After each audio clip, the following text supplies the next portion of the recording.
Mina olen Eija Uus ja sa vaatad Rahvaraamatu sisuhäälingut Raamaturännak. Täna on mul külas siin muusik, laulja, laulukirjutaja Maarja Aarma. Tere! Tere! Sul on ilmunud uus plaat. Täiesti tõsi, mul on ilmunud uus plaat. Minu nunnu. Palju õnne! Aitäh! Tänapäeval see plaatide ilmumine on kuidagi nii teistsugune protsess sellest nagu raamatu ilmumisest, et kui me nii palju kuulame Spotify'st, me nii palju kuulame YouTube'ist, kus iganes, et füüsiline plaat, kas see on oluline, et see ka tuleks sellisel kujul, et sa saad midagi käes hoida, nagu sulle endal oluline?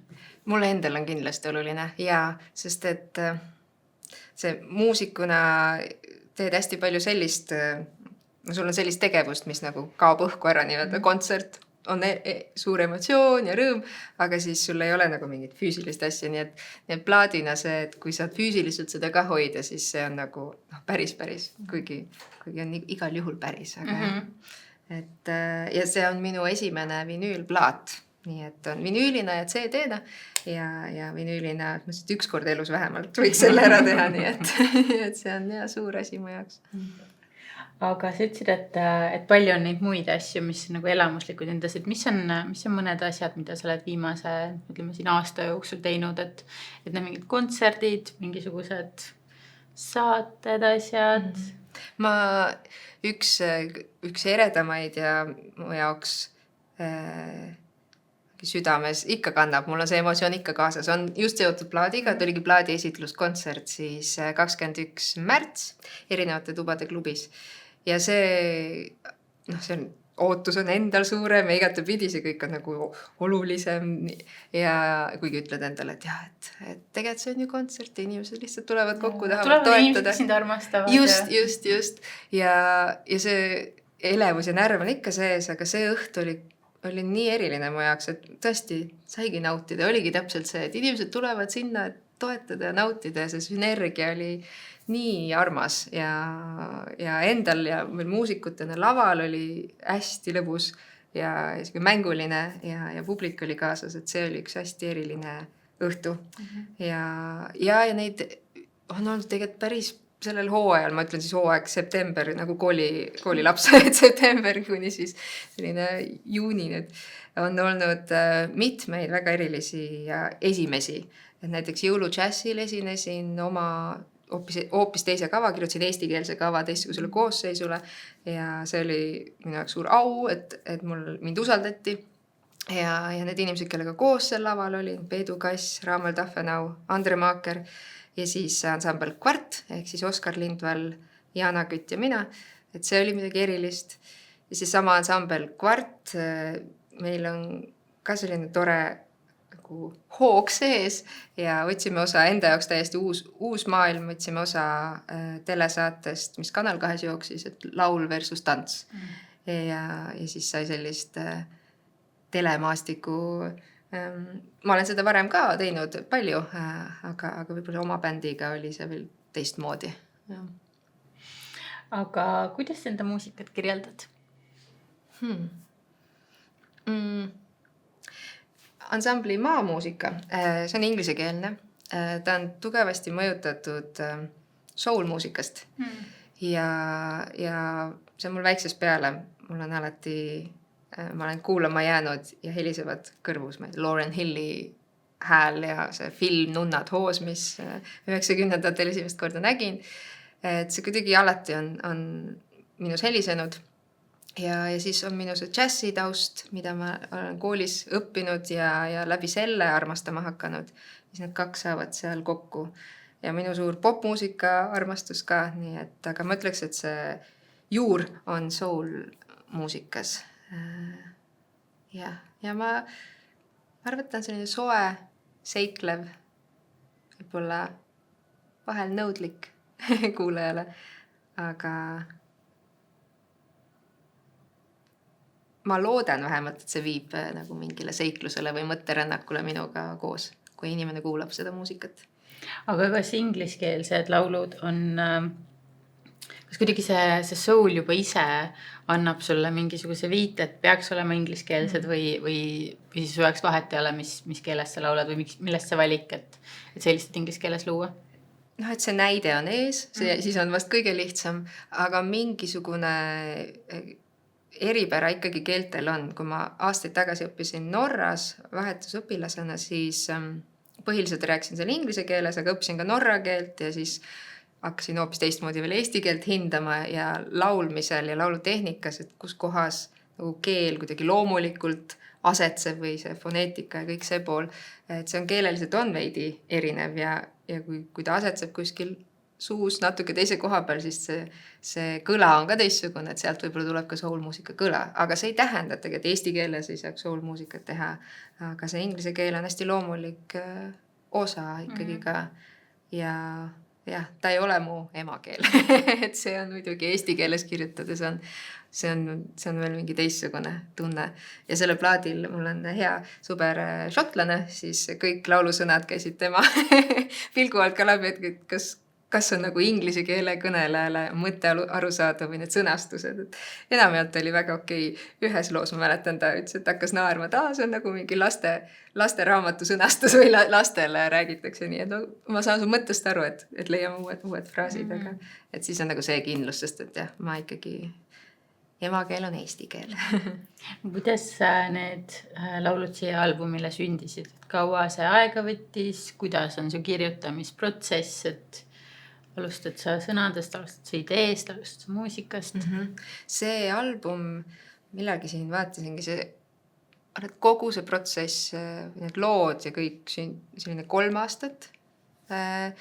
Ja minul käib lugude kirjutamine või et nad albumiks saaksid, et see peab minu jaoks olema mingi tervik ja ajas on muutunud ka, kuidas ma lähenen kirjutamisele ja albumi kirjutamisele. Aga see konkreetne album oli nii, et ma tegelikult päris pikalt ei teadnud üldse, kas ma üldse oskan kirjutada muusikat või mis mul öelda on, et selline otsimise protsess ja ma lasin tal ka olla otsimise protsess, et andsin aega ja 2024 ilmus selle albumi esimene singel, siis kõiki lugusid ei olnud olemas, aga see Walk Me Home ja see andis selle esimese suuna ja võib-olla see pealkiri ka Walk Me Home, et saada mind või kõnni minuga koos koju, näita suunda, sellise mõttega see lugu on, aitas seda suunda leida. Ja mul käivad muusika ja sõnad, et jah, mis järjekorras, erinevad pidi, vahel käivad nad koos, tuleb mingi fraas, kohe ingliskeelne fraas ja siis ma ei tea, mida see üldse tähendab ja siis ma kirjutan kõik üles, mul on märkmikud, kus ma sõnad üles kirjutan ja siis mingi hetk, mingi elukogemus või mõte ja siis lappan, kui otsin sõnu, lappan oma märkmikutes ja siis leian, see on see fraas ja hakkan sinna ümber ehitama. Näiteks on niimoodi. Vahel on muusika enne ja kui mul lugu saab minu jaoks, isegi kui ta ole valmis, aga kui ma leian selle tunde üles, ma tean, millest see räägib, et siis on see on kõige magusam hetk mu jaoks, siis hakkab see seiklemine pihta, et mis on siis see kõla, mis väljendab seda tunnet ja et mis on need sõnad, mis väljendab seda tunnet, et hästi tundepõhiselt. Kas sellisel albumil iga laul on ju eraldi teos, nagu minu mõttes eraldi raamat või eraldi lugu on ju, et kas sa oskad enda lugude puhul ka öelda, et see on mul lemmiklugu või et see lugu on mulle eriti armas või nagu enda loomingu puhul ei oska niimoodi eelistada? Seal ei otseselt see, et see mulle meeldib, see ei meeldi, seda ei ole, aga iga ühega on erinev tunnetus küll kaasas ja mõni lugu võib-olla mida siis nagu esile tuua ja miks ma tooksin esile on just see, mis aitas mul leida, et see on see, et ongi albumi nimilugu Fall into Love. Kui ma selle loo kirjutasin, siis ma tundsin, et see on selle albumi süda, et ma tean, millest see nüüd räägib ja ma sain aru, mida ma üldse öelda tahan. Et mul ei olnud plaanis, et see on selline romantiline, et fall into love. Aga mul ei olnud alguses mõte 3 aastat tagasi, et nii, nüüd ma kirjutan armastusest ja vaid see lihtsalt, kuidas ma ise elu vaatasin ja mis elu tõi ja mis mind huvitas ja milles ma ennast võib-olla arendasin või täiendasin, et siis läbi laulude ja läbi sõnade siis ma kuidagi proovin aru saada elust. Nii et niimoodi kuidagi läheb. Aga jah, üks lugu, mis mul kindlasti lemmikumaid on Fall into Love. Sest on nii armas mu jaoks. Jaa, aga kas see teema armastus muusikas, et kas sellest on raske kirjutada, sest sa tead, et juba on nii palju nii häid laule maailmas ära kirjutatud, et kas on seda muret, et ma ei tea, et see riim raudselt keegi on juba selle täpselt sama lausestuse teinud või kuidagi, et ja lihtne on sinna võrdlusesse minna küll. Ja nagu kirjutades või oma loomingut tehes, nüüd ma olen jõudnud sinna kohta, et ma olen isekas ja mõtlen, et mina hetkel arenen selles temaatikas või et ma hetkel tean nii palju ingliskeelseid sõnu ja kirjutan nendega või siis tegelikult ma näiteks, kui ma tahan laiendada sõnavara, siis ma otsin sünonüüme või otsin uusi sõnu, mida ma ei tea näiteks ja kas sobib ja kas on mina. Aga jah, ma arvan, et see on selline hea tervislik isekus ja ma mõtlen, et ma ei suuda luua midagi ma ei tea, kas on midagi geniaalset või midagi, mis väga resoneerub inimestega, aga ma saan endast alustada. Et see vabastab hästi palju kõigest sellest võrdlusest, mis on väga lihtne tulemast, et neid armastuse temaatikal on palju. Aga võib-olla läbi selle ongi, et kui ma ise just proovin aru saada, mis see minu jaoks on, et siis on nagu loogiline kirjutada sellest. Kui ma lihtsalt võtan eesmärgiks, et ma kirjutan armastusest, siis ma nagu, aga sees ei kuidagi sügavamalt see ei puuduta, siis on ka keeruline, siis tuleb see võrdlus ka. Ma arvan, et mingi 10-15 aastat tagasi kuulsin esimest korda seda soovitust, et kirjuta selline raamat, nagu sulle endale meeldib. Nagu sulle meeldib lugeda, et siis ka kuidagi, et enne seda mõtlesin, et ma ei tea, et mida inimesed lugeda tahavad ja mis müüb ja mida on vaja ja mida on puudu ja siis, et kirjuta lihtsalt selline raamat, nagu sulle endale meeldiks lugeda, et siis see muutis mu perspektiivi ka nii palju, et just ka nagu see positiivne isekus võib-olla, et kui minul on seda vaja, siis kindlasti on maailmas veel inimesi, kellel just praegu on just seda asja vaja. Ja see kuidagi on praktikas, ma näen huvitaval kombel ka, ma seda mõtet tegelikult varem kui kuulnud ja kui ma ei ole alati niimoodi kirjutanud või ma arvan, et see teekond ongi selline, et sa minul vähemalt on olnud, et kuidagi otsid ja vaatad ja võrdled ja mõtled aga see kuidagi on nii, et võtad selle hea isekuse kaasa ja tõesti lased läbi enda ja siis see resoneerub inimestele ka, et siis see on õigest kohast justkui. Ja see puudutab ja siis inimestel päris lemmikhetked on need, kui peale kontserti tullakse juurde ja sa näed, et see on nagu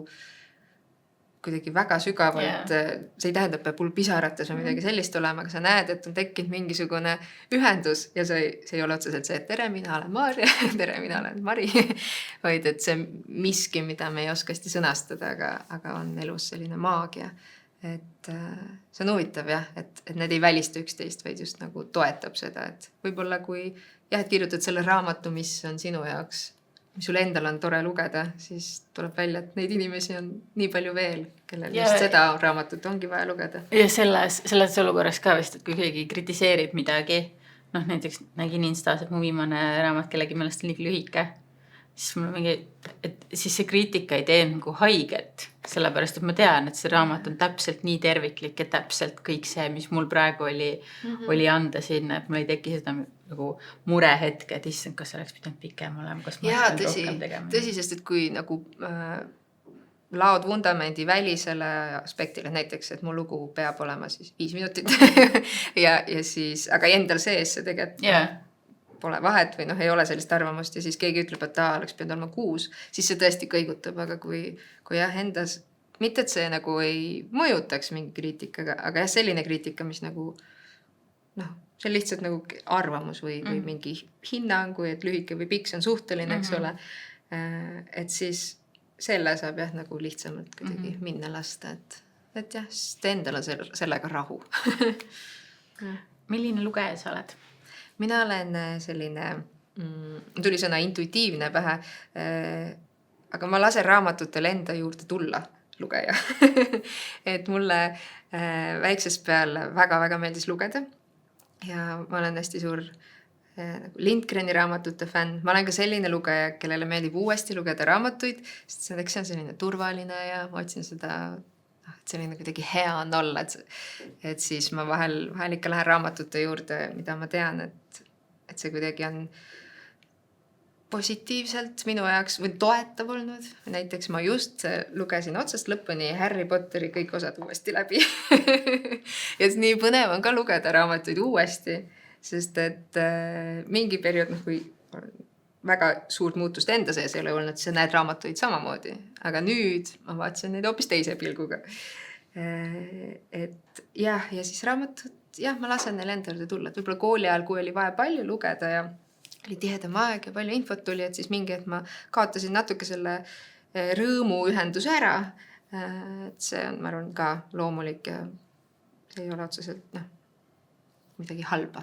Lihtsalt, aga jõudsin tagasi nagu selle lapsepõlve tundeni, et mul on see raamat ja siis ma teen mingi võrkike sinna pesa ja siis ma loen seda ja siis mul on mingi oma maailm, et mulle see tunne, ma vist ajan seda tunnet taga lugejana või olen ajanud.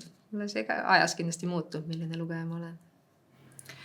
Sa ütlesid, et sa loed raamatuid üle, kas sul on olnud ka mingit sellist pettumust, et okei, see oli 16-aastane mu lemmikraamat, aga nüüd, kui ma seda loen, siis Tegelikult ei ole. Kas või nende Harry Potteri raamatutega, ma olen mega suur fänn, tõesti. Siis nüüd ma tundsin, et ma olen vist suureks saanud. Et võib-olla nagu sellist oligi mingi teistsugune perspektiiv või sain aru, et need teemad, mis seal sees on ma tunnen nagu ära või mäletan, kus ma olin, aga nad on kaugenemine on toimunud või natuke sellisem emotsioonid on rahulikumad või tegelastel on teistsugune perspektiiv, et tema oli mu eeskuju, aga nüüd vaatan, et aga tegelikult see käitumine. Ja mitmedki on jah, et seal on nagu mitu perspektiivi, et võib-olla see perspektiivi laienemine, et see on. Aga ma otseselt ei ole pettunud siis, vaid lihtsalt on mul enda jaoks on põnev, et nii huvitav, et ma nüüd nii mõtlen. Et see on vast just lõbusam. Ja ma lugesin just üle Hemingway Ja päike tõuseb, mis on selline raamat, mida tihtipeale loetakse mingi 16-aastasena, 17-aastasena ja siis see jäi kuidagi selliseks suveraamatuks, et ma mäletan, et ma olin 22-23, kui ma seda suvel lugesin ja siis ma arvan, et ühe korra lugesin veel, sest seda on Eestis ka aeg-ajalt välja antud ja siis ma olen alati uuesti neil ostnud ja siis nüüd lugesin ja vaatasin, et vau, ma olen sellest nii kaugele välja kasvanud, et see, mis tol hetkel tundus nii äge, et ma ei tea, reisivad mööda Euroopat, joovad päevad läbi, et praegust tundub, et väsitab. ja võib-olla mingid ootused, mis kui nagu uuesti loed, on lihtne tekitada ootusi. Mul ühe raamatuga on tegelikult pettumus küll olnud, aga mitte sellepärast, et halb raamat, sest see on suur klassika, aga ma mäletan keskkoolis ma lugesin Dostojevski Kuritööd ja karistust. Selle ma lugesin natuke diagonaalis puhtalt ajalistel põhjustel, nüüd eesti keele õpetaja saab teada, aga mulle väga meeldis see või nagu see kuidagi puudutas meid, mida ma nagu ei osanud oodata. Ja siis Dostojevski kuidagi nimi jäi, et ma tahan veel lugeda temalt ja siis ma mingi hetk võtsin ette Dostojevski Idioot. Ja siis selle raamatuga mul oli see soov, et ma tahan sellist tunnet, aga see on hoopis teistsugune. Kas või see, kuidas ta kirjutatud on või et siis seda ma lugesin vist mingi 5 aastat, ma lihtsalt sundisin ennast lugemas, ma tahtsin lõpuni jõuda. Ja siis kui ma lõpetasin selle raamatu, siis mul selline tunne, et ma ei olnud nagu kuskile jõudnud. Aga ma arvan, et ma selles kohas nagu olles võib-olla ma ei osanud seda vastu võtta, et võib-olla nüüd oleks huvitav uuesti ette võtta, et vaatan hoopis teise pilguga. Aga ma mäletan et siis sellega, kui öelda nagu pettumus, siis sellel hetkel tundus pettumus, et miks ma oma aja sinna panin.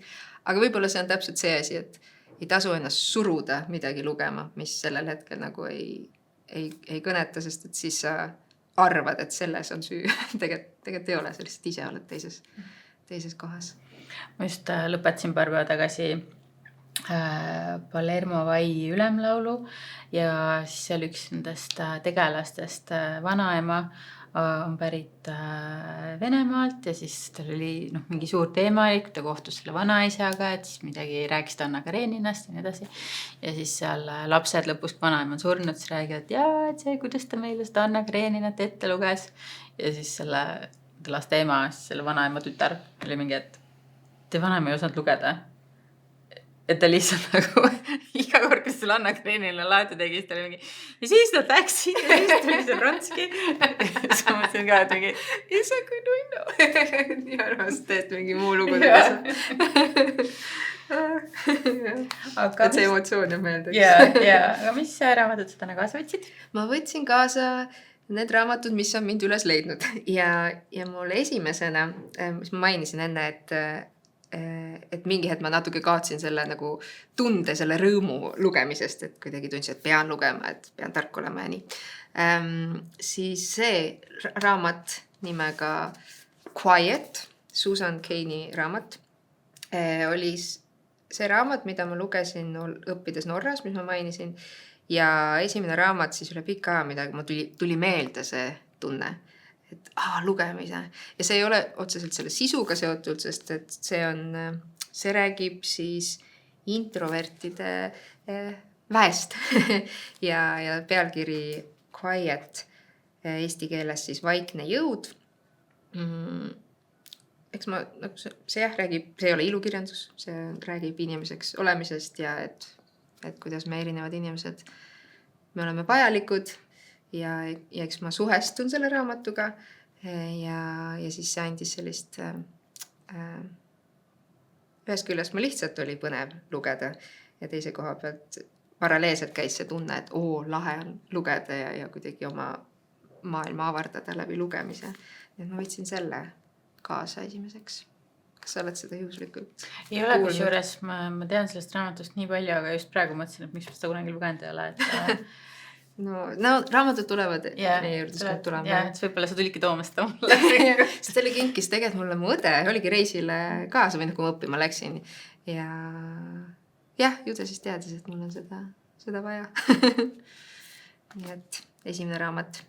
Siis teiseks, siis natukene vahetan need ära, natuke aega edasi, aga ma avastasin muide kodus, et mul on kõik naisautorid.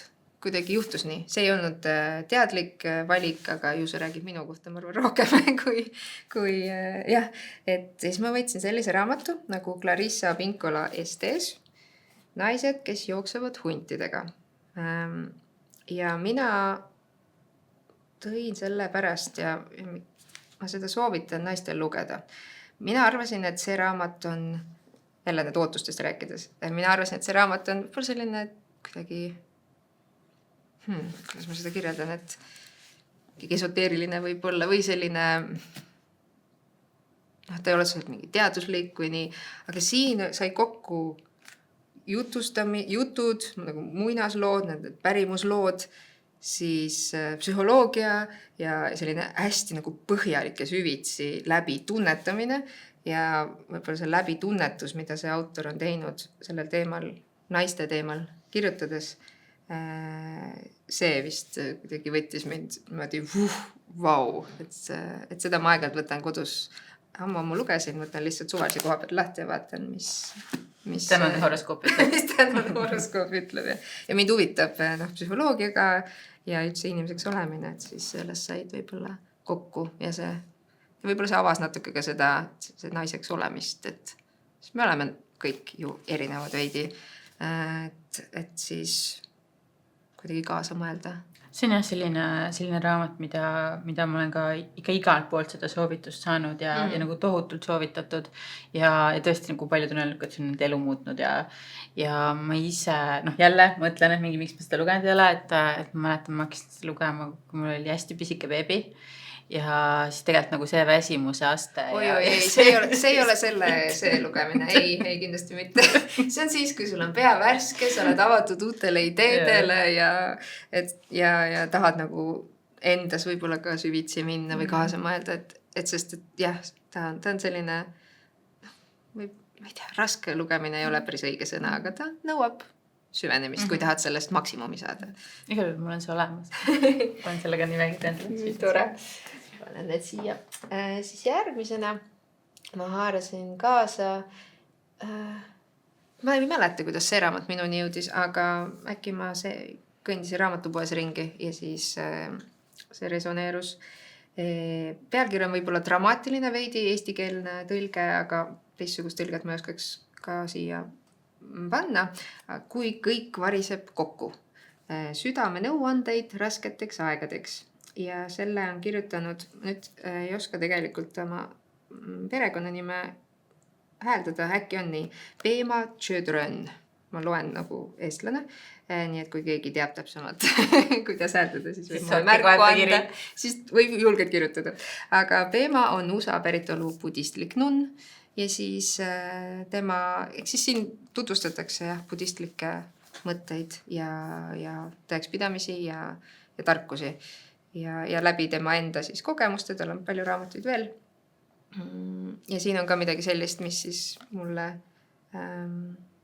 tekkis selline suhestumine autoriga, sest et ta jagab ka enda elust hetki ja et siis kuidas sellest nagu edasi liikuda. Ja see põhimõte on siin ikkagi see kaastunne või et enda vastu lahke olemine, et selle õppimine eks enamikel inimestel võtab aega. Nii et selline raamat, selline mõtisklus ja tegelikult ta on hästi nagu selline hoidev ja selline nagu armastust kiirgav raamat. Aga ma just meelega tahtsingi ka enda raamatusid kaasa võttes. Ma ükskord sain nii vihaseks selle raamatu peale, palun ärge seda järgi tehke. Aga siis ma tõesti nagu viskasin seda raamatut kodus, sest nii suur emotsioon tuli. Ja siis kui sa oled ise nagu teises äärmuses ja loed sellest kergusest ja helgusest, siis ma elasin selle raamatu peale ennast välja, aga peale seda ta on mulle veel armsam. Nii et ma loodan, et ta andestub mulle. Tegelikult seda raamatuga ei tohi teha, aga mul oli selline hetk, mis jäi meelde endale ka.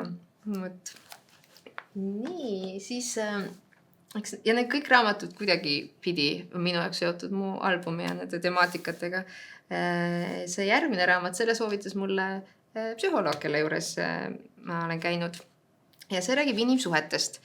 Ma lugesin seda inglise keeles, seda on ka eesti keeles Hold Me Tight, Dr. Sue Johnsoni kirjutatud ja tema on... See eesti keeles oli? Hoia mind. Hoia mind, just, Hoia mind ja ma natukene, mis alapealkiri 7 elutervet. Ma lõpetan siia, Hoia mind on pealkiri ja Dr. Sue Johnson, et siis selle järgi leiab kindlasti üles. Ja siin on inimsuhted, lähisuhted, paarisuhted, et see temaatika sellest natuke süvitsi minnes ma tundsin, et ma ei saa ikka mitte midagi sellest aru. Ja siis kuna ma oma psühholoogi usaldan ja tema soovitas, siis ma võtsin selle ette, hakkasin lugema ja see on hästi toetav raamat. Et tõesti räägib ka sellise hinnangu vaba koha pealt. Siin on praktilisi nõuandeid, kuidas ennast jälgida, kuidas märgata teist, kuidas kokku tulla ja see põhiline temaatika ongi see, et kuidas leida see suhtlus üles, kui on keeruline. Ja tema on ise on kas kliiniline psühholoog, ja oma praktika põhjal siis kõik jagas siis seda maailmaga, et mis on paari teraapiatesse väga hästi toiminud, nii et kõik see parim on siia pandud sisse. Nii et soovitan, kellel on selle temaatikaga huvi. Järgmine armastuse raamat, see on nüüd väga otseselt seotud albumiga, sest et see raamat jõudis minuni läbi ühe teise laulja, välismaa artist UK-st pärit Olivia Dean ja temal ilmus plaat nimega The Art of Loving ja ma kuulasin tema intervjuud, kus ta ütles, et kui ta otsis nagu, et millest ma kirjutan, et mis mu see sõnum praegu on, kirjutas mingit lugu, oli tore, aga ei resoneerunud endal kaasa. Ja siis ta luges Bell Hooksi raamatut ma lugesin nüüd seda eesti keeles, inglise keeles on siis originaalis kõik armastusest. Ja siis, kuna mulle väga meeldib Olivia Deani muusika, siis ma puhtalt selle pärast võtsin selle raamatu ja lugesin ise ka läbi.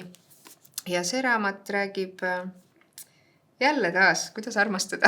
See temaatika lihtsalt on minuga praegu kaasas käinud. Ja autor on, ma vaatasin veel ekstra järgi ka, et kas tuli 52. aastal sündinud Ameerika mustanahaline naisautor, ehk siis hea nagu teada võib-olla seda tausta, et kust ta tuleb ja siis on nagu need mõtted, ta on filosoof, autor, õppejõud ka või oli, et see kindlasti mõjutab see taust, et kuidas ta kirjutab.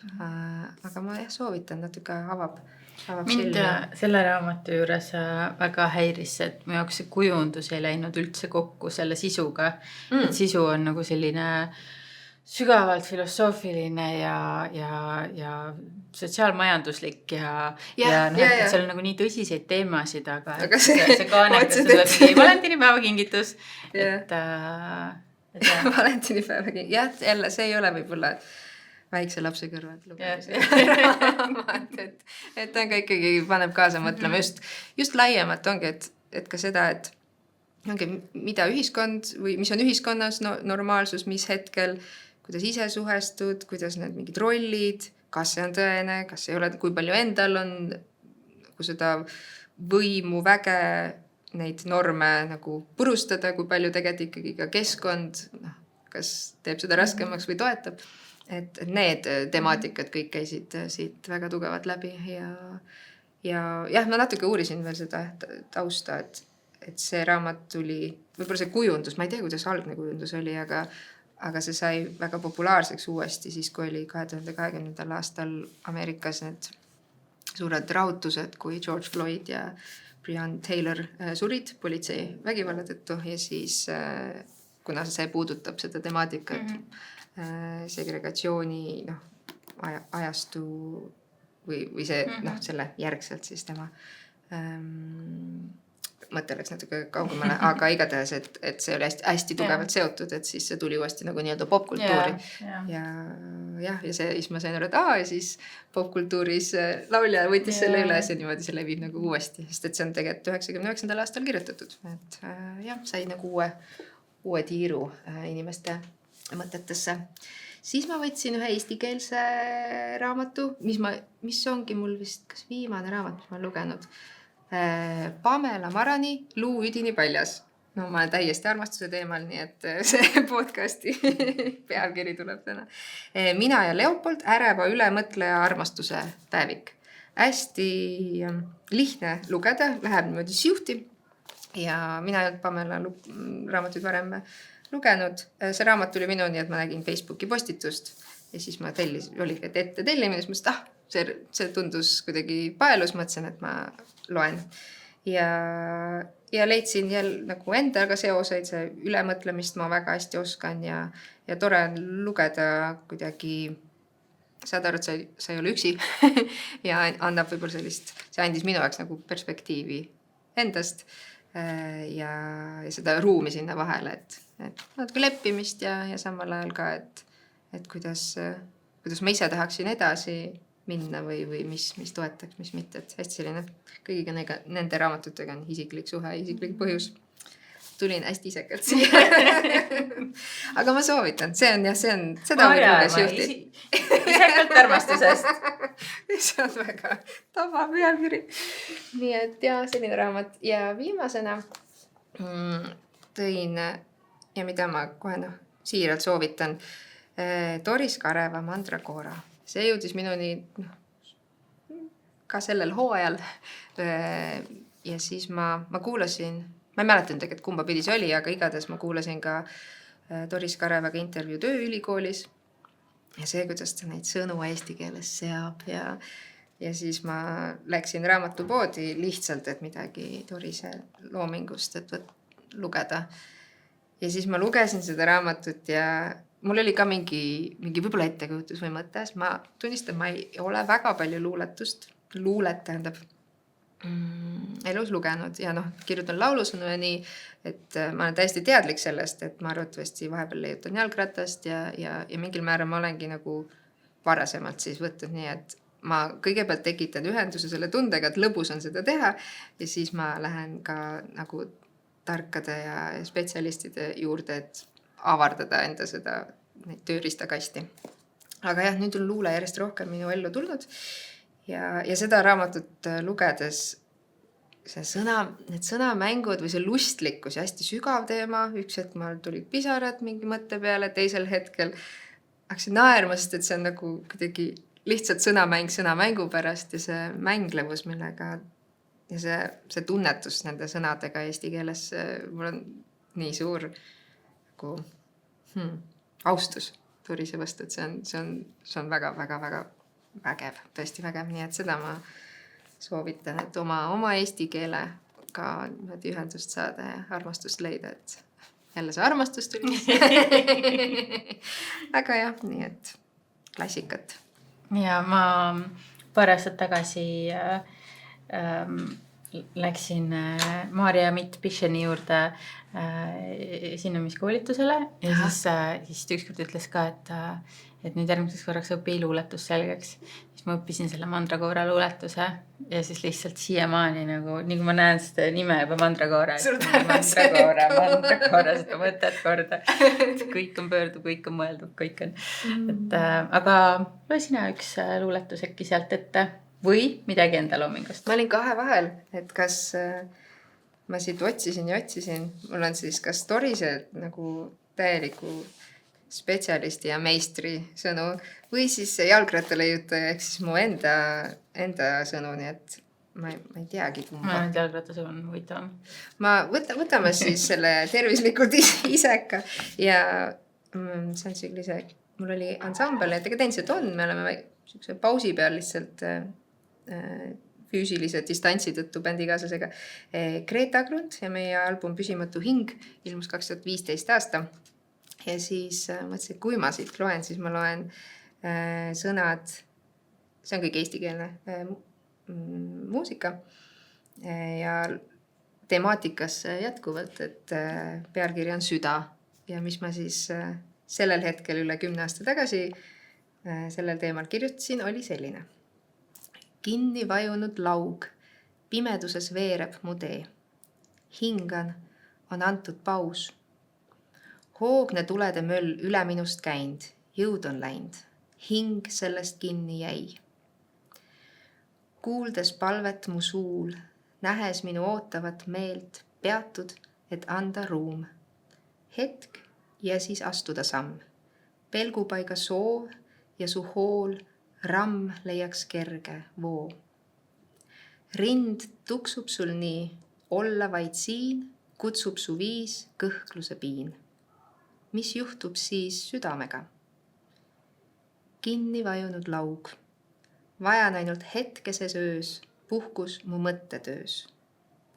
Valgus särama lööb, aru saanda paeluvast loost, hirm minus katkeb koost. Sellised mõtted sellel hetkel. Aitäh! Mida suvi sulle toob või kas keegi, kes tahaks tulla kuulama su laulmist, saab seda kusagil teha? Jaa, saab. Ongi ansambliga Maarja Arma Emma on meil näiteks 17 juuli Haapsalus TAF Festil esinemine, et seal ongi lausa plaadiesitlus kontserti veel. Ja siis ka neid samu muusikat, aga ja võib-olla mõned kaverid siis ka juurde. Bändikaaslase Madis Muuliga 6. augustil Nõmmel ja selline avalik tasuta üritus, nii et seal musitseerime väiksemas koosseisus, aga hea sama tundega. Väga tore, näeme seal. Näeme seal, aitäh! Aitäh teile ja jääme lugemiseni!